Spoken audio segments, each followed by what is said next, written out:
योग्यता विस्तार करने का आसान तरीका क्या है, या फिर योग्यता हमने इंटर से ग्रेजुएशन कर लिया है तब उसके लिए क्या करें, अनुमति नहीं लिया है, तो मैं आज आपको बताता हूं कि आप योग्यता विस्तार कैसे कर सकते हैं। जैसे आप मैट्रिक हैं तो इंटर, कारण कि मैट्रिक पर भी बहुत सा शिक्षा सेवकों की बहाली हुई है, मैट्रिक है तो इंटर कैसे करें। जो भी मैट्रिक हैं मैं उनसे गुजारिश करूंगा कि आप हर हाल में जो है वो इंटर कर ही लें। इंटर तो एकदम करना ही करना, एकदम अनिवार्य है, समझ गए। इंटर कर लें, जो इंटर कर लिए हैं अगर वो चाहते हैं कि ग्रेजुएशन करें तो योग्यता विस्तार आप कैसे करिएगा, चलिए हम बताते हैं आपको। और अगर आप चैनल पर नए हैं तो तमाम भाई बहनों से मेरी गुजारिश है, प्रार्थना है कि आप चैनल को सब्सक्राइब करके बेल आइकन को दबा दें ताकि वीडियो का नोटिफिकेशन मिलता रहे। तो चलिए बताते हैं कि शिक्षा सेवक योग्यता विस्तार कैसे करें। एकदम आसान तरीका मैं बता देता हूं और ये कर लीजिएगा, आपको कभी कठिनाई नहीं होगी। अनुमति लेने का निम्न चरण है, अनुमति लेना अनिवार्य है। ऐसे सोचिएगा कि चलो जाके एडमिशन ले लेते हैं, ना प्रभारी को पता है, ना केआरपी को पता है, ना बीओ को पता है, तो ये नहीं होगा। ऐसा तो होगा ही नहीं, क्योंकि आप सरकारी सेवक हैं आप। और कोई भी सरकारी सेवक, ना सिर्फ आपका, आप कोई भी सरकारी सेवक को बिना अनुमति का योग्यता विस्तार नहीं करना है। या फिर आप आधा घंटा 15 मिनट के लिए विद्यालय जाते हैं तो आप अपने से सीनियर विद्यालय प्रधान को आपको सूचना देना ही होगा कि मैं विद्यालय से बाहर जा रहा हूँ। ऐ नहीं कि साइकिल मोटरसाइकिल उठाए और चल दिए, नहीं, ऐसा तो होता ही नहीं है। ये तो बिल्कुल गैर कानूनी है। वैसे ही जैसे योग्यता विस्तार आप कैसे कर लीजिएगा बिना अनुमति के। अगर बिना अनुमति के योग्यता विस्तार कर लीजिएगा तो आप समझिए बड़ी कठिनाई होगी। उसको तो मांगेगा, जब योग्यता विस्तार किए हैं तो उसको तो कहीं पर चढ़ना चाहिए ना, सर्विस वगैरह कहीं पर, तो मांगेगा कि आपने योग्यता विस्तार किया है तो अनुमति आपने किससे लिया, किससे पूछ के किए हैं आप, किसकी स्वीकृति है। अगर नहीं रहेगी तो क्या होगा, वो पत्रांक और दिनांक चाहिए, नहीं तो नहीं होगा। बड़ी कठिनाई का वैलिड नहीं होगा। तो देख लीजिए क्या है कि अनुमति लेने का निम्न चरण है, लिखित आवेदन देना है। किसके पास लिखित आवेदन देना है? विद्यालय के एचएम के माध्यम से बीओ को, प्रखंड शिक्षा पदाधिकारी को देना है। उसमें पद नाम, यानी कि जैसे मानते हैं कि नाम है पलक कुमारी, है ना, विद्यालय का नाम जो भी मानते हैं कि प्राथमिक विद्यालय मानते हैं कि रामपुर लिख दिए, प्रखंड मानते हैं कि लिख दिया औरंगाबाद की मानते हैं, बात करते हैं तो कुटुंबा लिख दिया, ऐसे जो भी प्रखंड होगा। वर्तमान योग्यता मानते हैं कि उनका इंटर है, वो करना चाहते हैं बीए, तो वर्तमान योग्यता उसमें लिखना होगा आइए। और करना क्या करना है उनको, मैं बीए करना चाहती हूँ, मानी पलक लिख रही है तो लिखेंगे बीए करना चाहती हूँ।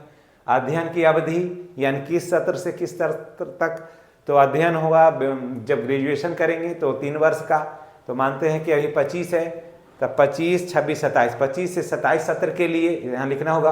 और संस्थान का नाम मानते हैं कि औरंगाबाद का है, तो औरंगाबाद में किसी किशोरी सिन्हा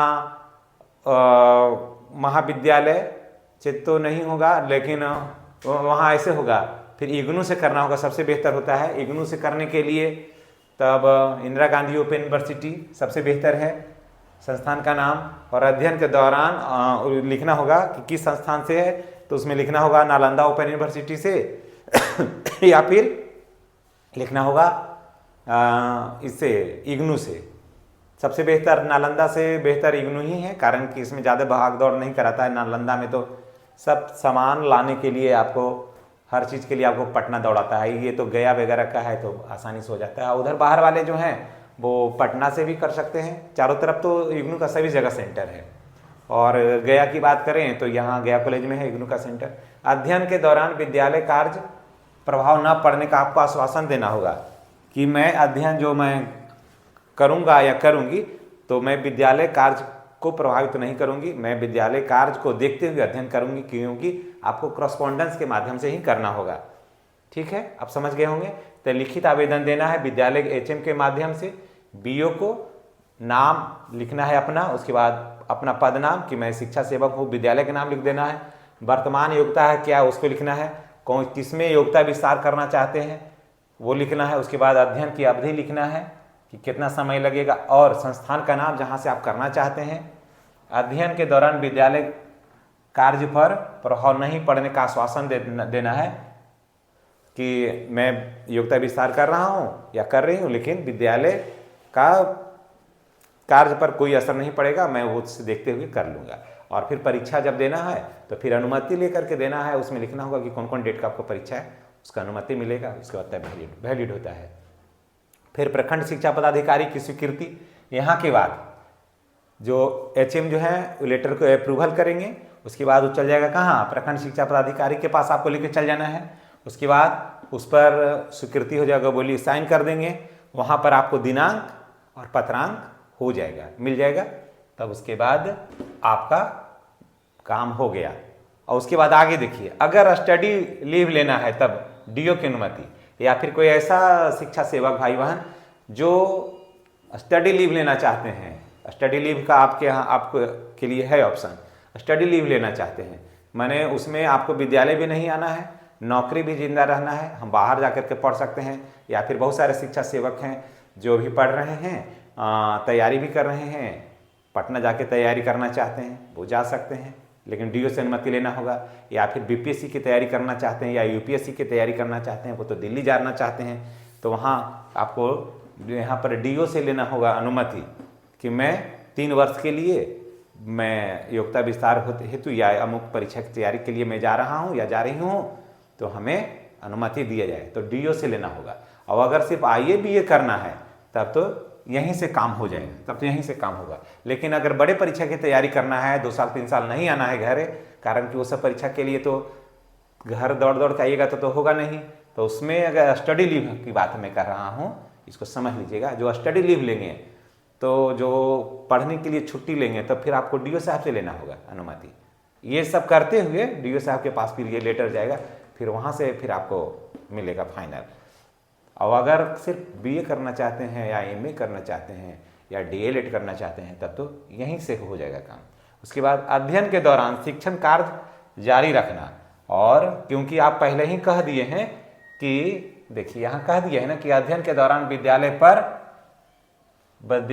कार्य पर प्रभाव न पड़ने का आश्वासन देना है आपको, तो यहाँ पर देखिए फिर 4 में है कि अध्ययन के दौरान शिक्षण कार्य जारी रखना है ना। ये आपको आश्वासन देना होगा कि अध्ययन के दौरान विद्यालय कार्य जारी रहेगा और विद्यालय कार्य जो है प्रभावित नहीं होगा। हाँ, और अगर स्टडी लीव में जाना चाहते हैं तो ये लाइन की जरूरत नहीं है, और स्टडी लीव में जाना चाहते हैं तो ये लाइन की जरूरत नहीं है, ये लाइन की जरूरत नहीं है। स्टडी लीव में गए तो 3 साल के लिए गए हैं, तब उसके बाद फिर अल्टरनेट को मेरे पास तो कोई उपाय नहीं, हम तो तैयारी में जा रहे हैं, तो कोई आपको दिक्कत नहीं होगी। तो आपने देख लिया कि अनुमति कितनी ज़रूरी है। अगर अनुमति नहीं लेते हैं तब सर्विस वगैरह खुलेगा, या फिर और भी कोई बात होगी, या फिर आप BA अनुमति नहीं लिए हैं, इंटर हैं, आप BA का आप लगाइएगा, स्नातक का लगाइएगा, तो वैलिड नहीं होगा, किसी कीमत पर वैलिड नहीं होगा। तो इस सब बात को ध्यान रखना है। और ये वीडियो आपको कैसा लगा है कमेंट करके बताइएगा, और इसी तरह का ज्ञानवर्धक, रोचक और इंटरेस्टिंग वीडियो हम आपके लिए लेकर आते रहेंगे। और आप इसी तरह का प्यार, सहयोग, स्नेह, लगाव, जुड़ाव बनाए रखिएगा। इन्हीं बातों के साथ हम आपसे विदा लेते हैं। नेक्स्ट वीडियो में हमारी आपसे पुनः मुलाकात होगी, तब तक के लिए अनुमति दीजिए। चैनल पर नए हैं तो चैनल को सब्सक्राइब करके बेल आइकन को दबाइए, ताकि इस तरह का ज्ञानवर्धक और बेहतर वीडियो आपको मिलता रहे। धन्यवाद।